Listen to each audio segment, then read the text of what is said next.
Hola, hola y bienvenidos a un nuevo episodio de Podcast Desafíate, Salud desde la Raíz. Para el día de hoy tenemos un tema muy especial que preparamos con mucho cariño, que es inflamación, cuando tu cuerpo intenta protegerte pero no lo logra. Para esto tengo una pregunta hoy día, papá. Eh, Estamos escuchando siempre todo el tiempo que estamos inflamados. La gente siempre dice me siento hinchada, me duelen las articulaciones, tengo problemas digestivos, debo estar inflamada. Pero, ¿qué significa realmente estar inflamado?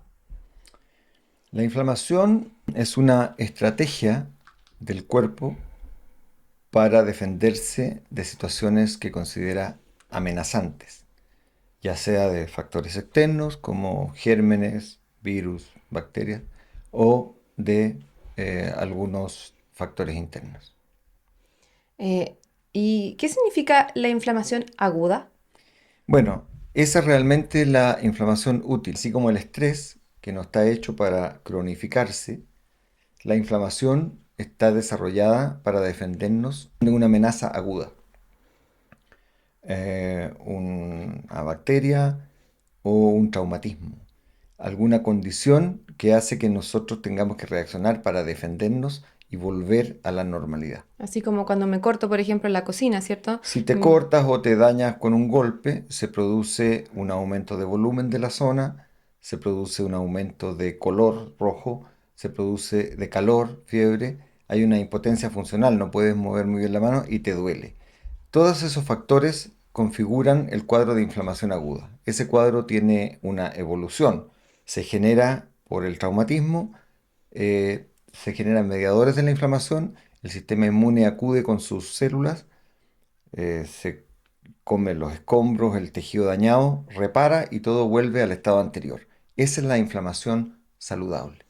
¿Y en qué momento pasa a ser esta inflamación, ¿no es cierto?, de inflamación aguda a una inflamación crónica. Bueno, la inflamación crónica es una condición negativa. Ojalá nunca la tuviéramos. Un cuerpo sano deberá estar desinflamado, pero en un estado de vigilancia, ¿cierto? Como lo está a través del sistema inmune. Hay factores que, ya sea porque una inflamación aguda no se resolvió o porque ciertas condiciones de desequilibrio metabólico o de otro tipo nos llevan a inflamarnos y a hacer persistente esa inflamación que se llama inflamación crónica de bajo grado. ¿Y qué factores hacemos nosotros para potenciar esta inflamación crónica? Bueno, la inflamación crónica se desarrolla a partir de hábitos nocivos. Em, y aquí quiero ser bien claro, así como hablamos de no demonizar la inflamación, tampoco tenemos que demonizar los hábitos. Si tenemos hábitos saludables, dormir bien, alimentarnos sanamente, hacer ejercicio, manejar bien nuestras relaciones y el estrés del trabajo familiar, esos hábitos deben reforzarse. Pero si tenemos hábitos que nos están dañando, el cuerpo reacciona con inflamación. O sea, se relaciona mucho con lo que hablamos en el podcast anterior. Nuestro estilo de vida y los malos hábitos nos llevan a Exactamente. esto. Si hablamos de que estilo de vida son los hábitos que nos permiten relacionarnos en forma más expedita con la realidad, ¿no es cierto? No todos esos hábitos son favorables. Es fundamental tener hábitos que mantengan al cuerpo y al sistema metabólico equilibrado. Y siempre escuchamos nosotros en las redes sociales, en la tele, la radio, que la inflamación está muy relacionada con la microbiota y con el sistema inmune. Pero cómo es esto realmente? Bueno, lo que pasa es que el sistema inmune está formado por células, de las cuales entre el 60 y el 70% están en el tubo digestivo, lo que nos habla de que la mayor precaución que el cuerpo tiene al relacionarse con el ambiente es a través de lo que ingresa por el tubo digestivo, vale decir alimentos. Entonces, pero lo que existe en el tubo digestivo no es solamente células intestinales, sino que también tenemos lo que se llama la microbiota, que es una gran cantidad de gérmenes que están en un equilibrio y que interactúan con el tubo digestivo y con todo el sistema metabólico para mantener los equilibrios necesarios para estar sano. La microbiota, ¿qué es lo que hace? Primero se alimenta de lo que nosotros comemos. Segundo, genera sustancias. Hay una muy importante dentro de todas las que genera, porque genera neurotransmisores, eh, serotonina y otras cosas. Pero hay una muy importante que se llama butirato. Y el butirato ayuda a mantener a las células del intestino unidas para que el intestino sea impermeable y absorba solo lo que quiere absorber. Cuando la microbiota se altera por una mala alimentación y otros factores, las uniones de las células se rompen y empiezan a absorberse cosas que no debieran pasar a la sangre. Y estos otros factores, como dices tú, ¿cuáles serían? Factores que alteran la microbiota, ¿cierto? Siempre hablamos que el estrés también, pero ¿cómo la Bueno, alteran? fundamentalmente son los alimentos procesados, ultraprocesados, pero el estrés también es un factor proinflamatorio que termina inflamando el intestino y la microbiota tiene una relación con el intestino y al inflamarse se altera esa relación. Fundamentalmente la proporción de gérmenes equilibrados entre la flora fermentativa y la putrefactiva. El intestino delgado tiene una flora fundamentalmente fermentativa y se alimenta de fibras. Y el intestino grueso tiene una flora eh, putrefactiva y se alimenta de proteínas.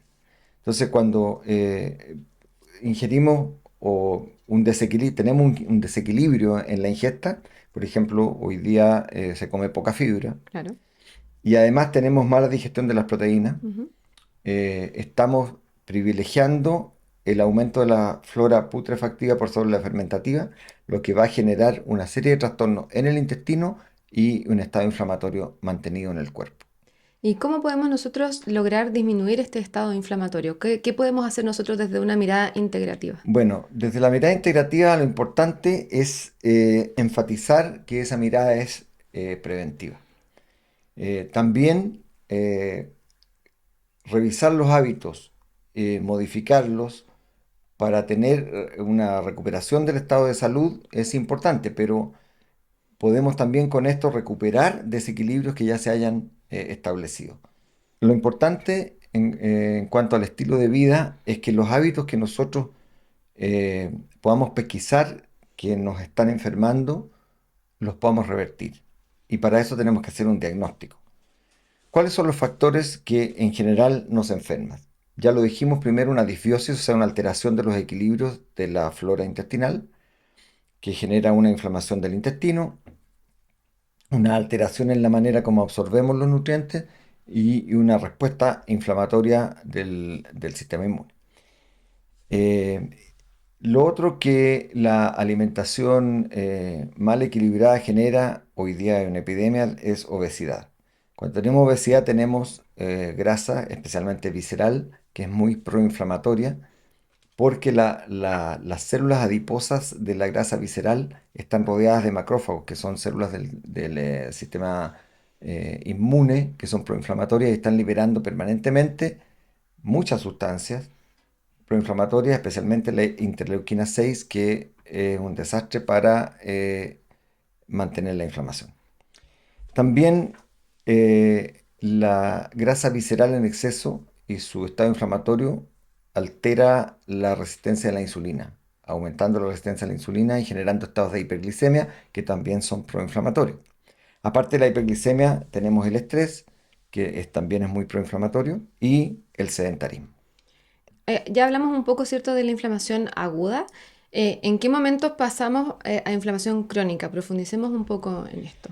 Bueno, la inflamación crónica de bajo grado o inflamación silenciosa que se llama, así porque no genera síntomas agudos, el problema que tiene es la persistencia en el tiempo. ¿Cómo se genera? Se genera ya sea por una inflamación aguda, por ejemplo, una gripe, un resfrío, un cuadro respiratorio, un cuadro digestivo, haber consumido alimentos en mal estado que estaban contaminados, en fin, generan una inflamación. Lo normal es que esa inflamación cumpla un proceso y se restaure, ¿no es cierto?, el estado preinflamatorio normal. Claro. Pero si tenemos condiciones preinflamatorias, como por ejemplo, ya lo dijimos, grasa visceral aumentada, estados de hiperglicemia, mal manejo del estrés, estamos durmiendo mal, que en general todos esos son condiciones que nos mantienen en un estado inflamado estos cuadros agudos no se resuelven. Y a veces sin que tengamos un cuadro agudo, por las simples condiciones preinflamatorias de estos estados inadecuados para mantener el equilibrio de salud, entonces se nos produce una eternización de los mediadores proinflamatorios circulando por todo el cuerpo. Y así se mantiene sin resolver la inflamación silenciosa. Mira, wow. Y entonces, en el fondo, la inflamación no hay que demonizarla, no es una inflamación, la inflamación no es mala, sino la inflamación crónica es la... Precisemos, la inflamación aguda es la que es beneficiosa, la inflamación silenciosa es la que es mala. ¿Cómo se genera? Por malos hábitos. ¿Cómo se corrige? Modificando esos hábitos. ¿Y cómo se sabe cuáles son? Hay que analizar hábito por hábito el estilo de vida de cada persona y ver cuáles son los elementos que se pueden corregir. Y para esto uno puede recetar así como una receta de cocina, un manual para la persona. No, porque la misma alimentación y el mismo estilo de vida a una persona lo pueden mantener muy inflamado y a otra persona no. Pongamos un ejemplo. El gluten es una molécula, una proteína grande, ¿no es cierto?, que en algunos casos produce una respuesta inflamatoria no celíaca. No estoy hablando de la enfermedad celíaca que es inmunológica, sino que estoy hablando de que esta molécula puede generar una reacción tipo alérgica, ¿no es cierto?, en pacientes sensibles. Y otras personas comen gluten y no les pasa nada. Por lo tanto, hay que establecer muy bien cuáles son los agresores y cuáles son las respuestas del paciente que está con salud alterada para poder proponer un estilo de vida diferente que lo mantenga sano. Ah, entiendo. Y esto obviamente tiene que ser todo en conjunto con la medicina que mantenemos hoy en día, ¿cierto? La medicina ¿Alopática? alopática. Sí, la medicina alopática es una medicina más bien curativa, ¿cierto? Y está orientada a mejorar los síntomas. Obviamente también tratando de que el paciente esté sano, pero no es específicamente preventiva. En general vamos al médico hoy día cuando nos sentimos enfermos y nos diagnostican hipertensión, diabetes, hipotiroidismo, asma, y en fin, una cantidad de condiciones que dependen fundamentalmente de nuestro estilo de vida, pero el tratamiento es una receta que tiene medicamentos antihipertensivos, antidiabéticos, eh, hormonas tiroides de reemplazo, que van a mejorar el estado sintomatológico del paciente, pero probablemente no mejoren su causa. El enfoque de la medicina integrativa es, primero, que las enfermedades crónicas no son crónicas eternamente, pueden revertirse, algunas de ellas, especialmente cuando son causadas por estos estados de inflamación crónica.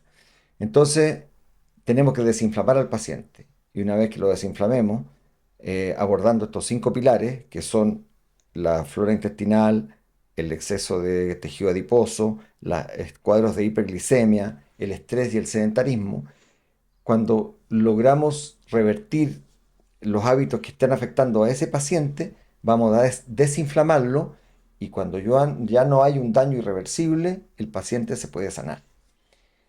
Ahora, quiero hacer especial énfasis en el sedentarismo, porque el ejercicio físico, especialmente el ejercicio de fuerza, eh, produce sustancias antiinflamatorias. Tenemos ahí un antiinflamatorio gratis, que no tenemos que ir a comprarlo a la Ujú. farmacia, porque produce una interleuquina distinta de la proinflamatoria, una interleuquina 6 pero mioquímica, o sea, derivada del músculo, que es antiinflamatoria, que disminuye la resistencia a la insulina y que en general mejora el funcionamiento metabólico del cuerpo. Desgraciadamente, la interleuquina 6 mioquímica dura muy poco después de cada ejercicio, por lo tanto tenemos que volver a hacer ejercicio y volver a hacer ejercicio. El sedentarismo es una de las condiciones más proinflamatorias que existen. O sea, si nosotros no hacemos ejercicio, estamos inflamados ya, es solo por el hecho de no hacer Yo ejercicio. diría que de las normas generales que puedo recomendar, el ejercicio es una beneficiosa para todo el mundo. Pero de ahí tenemos que ver qué tipo de ejercicio para cada paciente, O sea, claro, todo es personalizado, personalizado. cada paciente es distinto, ¿cierto? Entonces, resumiendo, medicina alopática convencional es curativa, ¿no es cierto? Y cuando las condiciones son bastante ya avanzadas, puede generar tratamientos que logren recuperar parcialmente la salud, especialmente mejorando los síntomas. Pero la medicina integrativa agrega el elemento preventivo, que no solamente nos va a ayudar a recuperar la salud, sino que nos va a ayudar a mantenernos sanos, ojalá siempre. Ese es el enfoque que nosotros estamos buscando aquí en Desoxídate. Hay que entender el cuerpo, hay que entenderse, conocerse, ¿cierto? Y todo esto lo pueden revisar en nuestra página web, la estamos estrenando, en nuestra primera página web. Pueden revisar las fuentes, les vamos a dejar el link. Y eso, muchas gracias papá nuevamente por resolver todas mis dudas y nos vemos en el siguiente capítulo de Desoxídate. Salud Salud desde desde la la raíz. raíz. Chao, chao.